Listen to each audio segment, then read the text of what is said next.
Mackenzie Coulter with your breaking news update. Last night, an employee working at Abercrombie & Fitch lost her job. At first, the reason for this sudden outbreak seemed normal, but our sources soon found out that it was because of her body type that she was fired. Here's Abby Akinade live on the scene with more on this alarming case. Thanks, Mackenzie.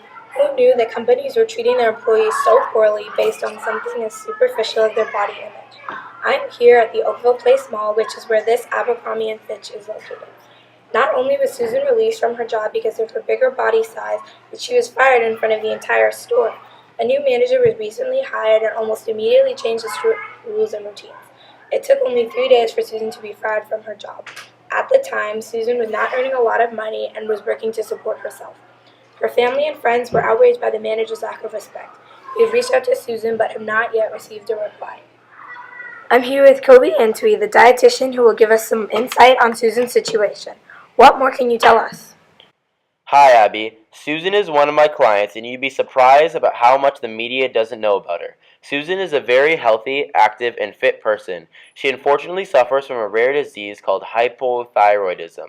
This is a condition where the thyroid gland, located in the neck, produces too little thyroid hormone.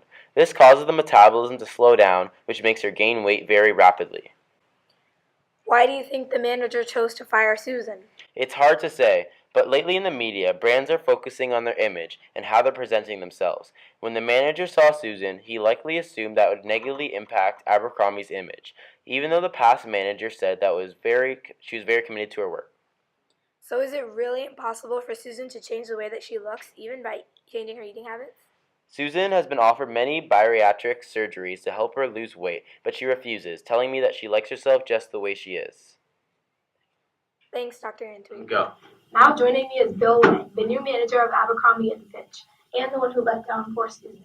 Sir, what do you have to say about all this? I really don't see why this is getting so much media attention.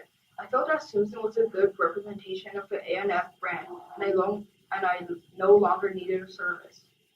So it was because of her body type? Our store is geared towards young people, and our generation is not made up of many people with Susan's body type. The decision was made with customers in mind, and I felt like it was the right choice to make.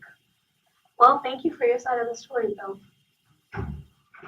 I'm here with Suha Khan, Susan's friend and fellow co-worker. Tell me, Suha, what was it like for you to see Susan fired, especially now that you know it was likely because of her weight?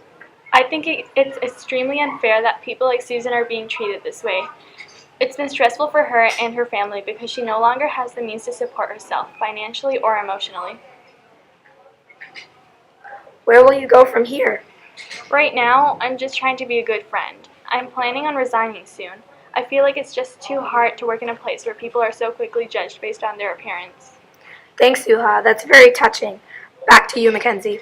Thanks, Abby. Wow, it was very interesting to hear both sides of the story. People in Susan's situation should take note of her self-confidence and bravery. We will keep you posted as updates become more available. This is Mackenzie Coulter with your latest news update on Oakville News Network, Channel 21.